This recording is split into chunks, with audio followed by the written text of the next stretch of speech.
Covering news where you live. Your 5 News this morning starts now.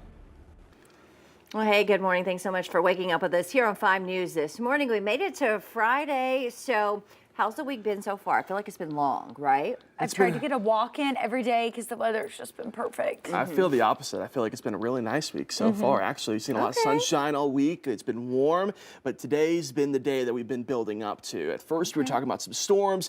Good news is those storms look further east, but now today's concern is going to be the strong winds that we have pretty much all day today. We take a look at current temperatures out there right now, 50s and 60s to start off your Friday. Not bad, right? And you step out the door and you say, hey, these winds aren't really bad right now. Well, that's the thing. By the time we get to the mid-morning, early afternoon, that's when those winds are really going to start to peak. Again, those wind gusts, those peak winds could be anywhere between 40 to 60 miles per hour. But those sustained winds to consistent winds throughout the day, that's right around 20 to 30 miles per hour. Either way, that's going to increase our fire danger for today. That's going to lead to the potential of a few power outages. Make sure to avoid any type of burning outside today. Also, those loose items that you have outside, might want to bring those in, or at least make sure they're not going to fly away throughout the day today. That fire weather for today, what's called a red flag warning. You're waking up this morning seeing that. What does that mean? It means we have the combination of very strong winds today, low humidity, but also very dry vegetation.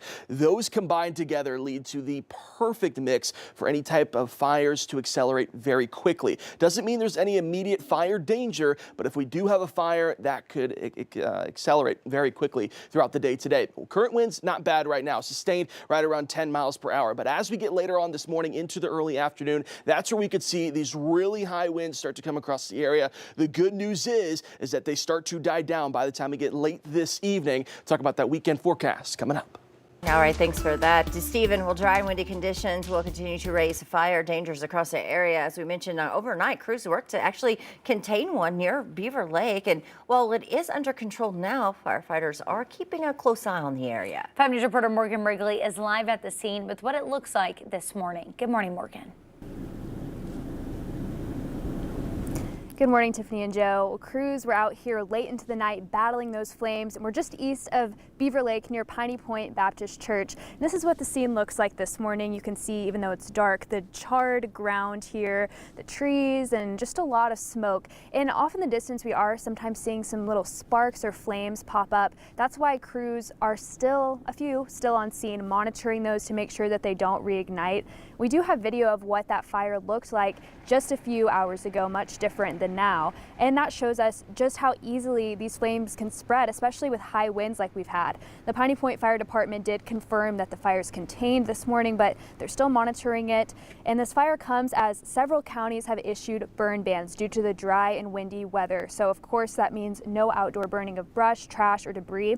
Sebastian County Director of Emergency Management, Travis Cooper, says following these regulations is the best way people can protect themselves and their property. Our goal is to make sure that people stay safe with life safety, but also protective property. And so we're asking everybody not to burn, not to start any fires or any outdoor cooking that would result in a large flame that would trigger or set an ember off into an area that would start a grass fire. Cooper says during a burn ban, if you see smoke, call 911 immediately. And you can check on our website, 5newsonline.com, to see if your area is in a burn ban. We have a list of the counties in Arkansas and Oklahoma that are impacted right now. Back to you.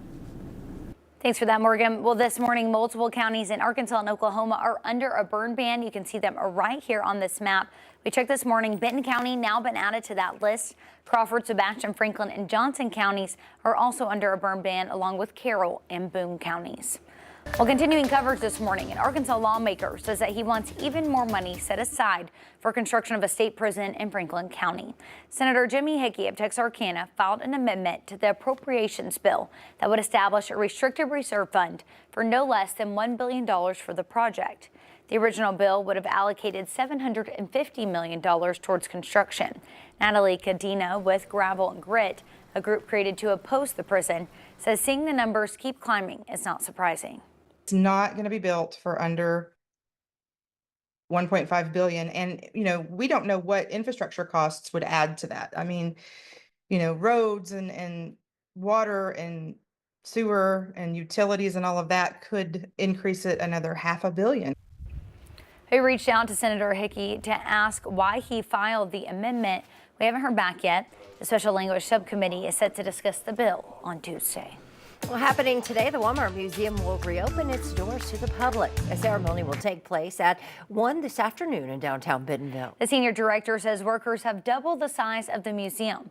It's now around 14,000 square feet with the second floor. I hope it feels a little bit familiar, like coming to see Mr. Sam's office and Mr. Sam's truck, but then I hope they're really blown away with the new exhibit designs, the second floor, all of the new digital exhibits. We have really great storytelling here, and I hope people enjoy the space.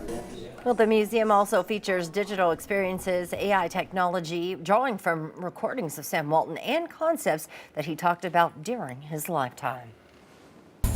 All right, let's get you a traffic update this morning. So far, so good. Those winds not too strong right now, but we do have one accident out there. Here's a look at I-540 there at exit 2A. That's going into Van Buren. Of course, that exit off to the side there. Crews already responding on that exit. But as we go on throughout the rest of the day, that's when those winds start to really strengthen and peak near 50 miles per hour. That could be difficult to drive through today. We'll talk about the fire risk that comes with it coming up in just a All right, thanks for that, Stephen. Well, Russian President Vladimir Putin said he agrees in principle with a U.S. proposal for a 30-day ceasefire in Ukraine, but that the terms need to be worked out.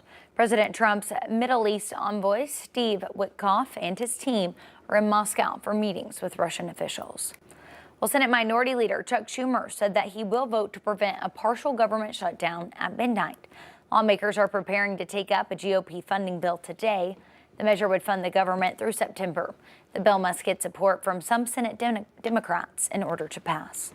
Well, today, President Trump will make a speech at the Department of Justice to lay out his public safety vision. It comes as President Trump is fighting back after two separate judges ordered the rehiring of thousands of fired federal workers.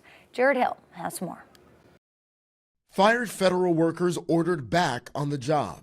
Thursday, two federal judges ruled the Trump administration has to immediately offer positions back to thousands of laid-off employees across multiple agencies, arguing how they were let go is against the law. The White House, appealing to at least one ruling, wrote, "Singular district court judges cannot abuse the power of the entire judiciary to thwart the president's agenda." President Trump is also not backing away from escalating his trade war. The president now threatening a 200% import tax on all European wine and liquor in response to Europe's plan to tariff American whiskey starting next month. All of this after the U.S. slapped a 25% tariff on all imported steel and aluminum earlier this week. We've been ripped off for years, and we're not going to be ripped off anymore. No, I'm not going to bend at all. The trade tit for tat sank U.S. stocks again Thursday. There'll be a little disruption, but it won't be very long. Jared Hill, CBS News.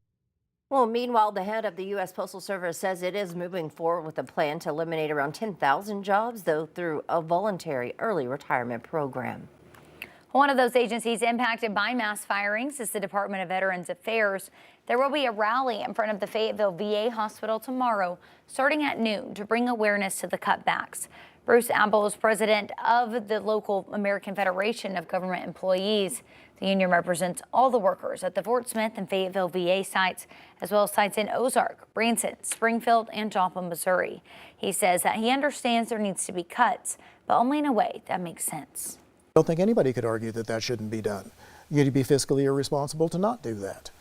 But you just don't come in with a sledgehammer and break everything up and then try to put the pieces back together again. Our veterans will end up getting hurt.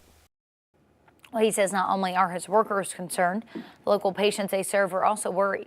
He says it's any future care for patients that has him the most concerned.